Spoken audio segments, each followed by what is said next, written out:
Planets begin as dense knots in a cloud of gas and dust, swirling around a young star. But how do they go from something like this to something like this? With the James Webb Space Telescope, astronomers will be able to study how planets come to be and how they change as they get older. After centuries of searching, astronomers are finding exoplanets just about everywhere. Ranging from giant planets with masses much greater than Jupiter's to worlds only a few times more massive than Earth.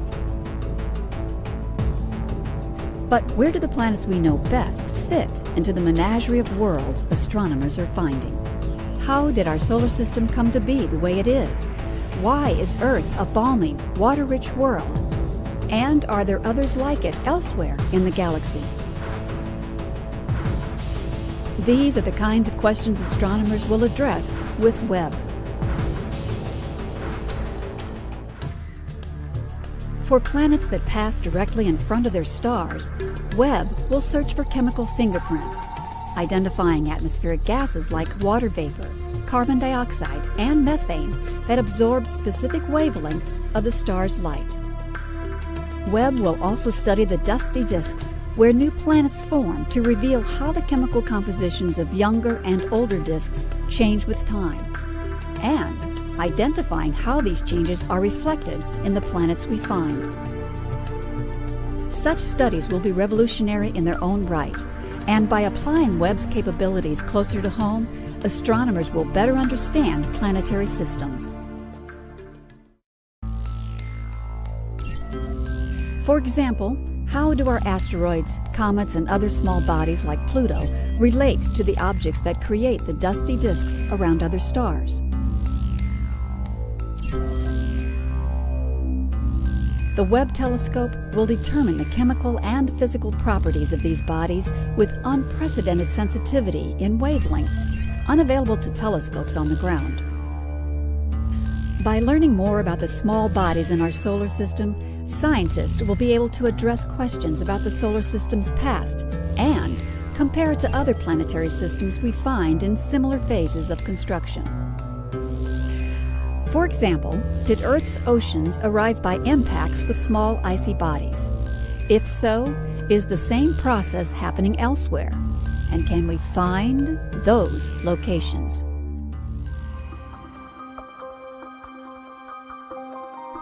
Webb also will study the outer planets and their moons. Of particular interest is Titan, the largest moon of Saturn, now being explored by NASA's Cassini spacecraft. Titan is as big as the planet Mercury, possesses an atmosphere half again as thick as Earth, and frigid surface with lakes of liquid hydrocarbons. Webb will map Titan's chemical makeup with 6 times Cassini's resolution and monitor the moon's seasonal changes over a decade or more. Next stop, Uranus.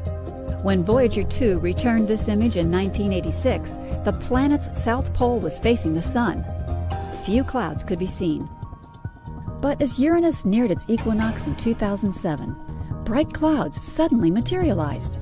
So far, scientists are at a loss to explain this profound seasonal change.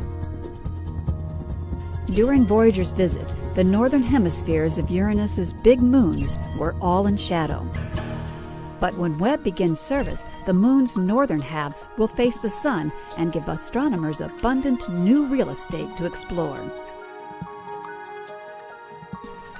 3 years later, in 1989, Voyager 2 passed Neptune and imaged its strange dark spot.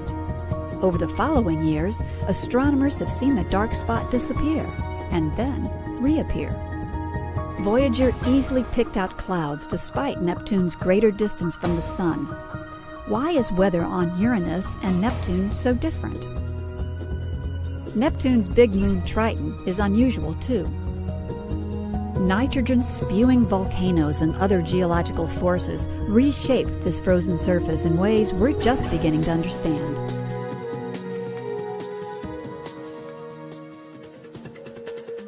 Comets, asteroids, the outer planets and their moons, and beyond them, the icy bodies of the Kuiper Belt.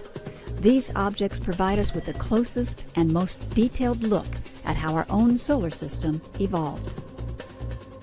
The James Webb Space Telescope makes it possible to take that understanding a step further, to probe the makeup of nearby planetary systems at comparable distances from their stars.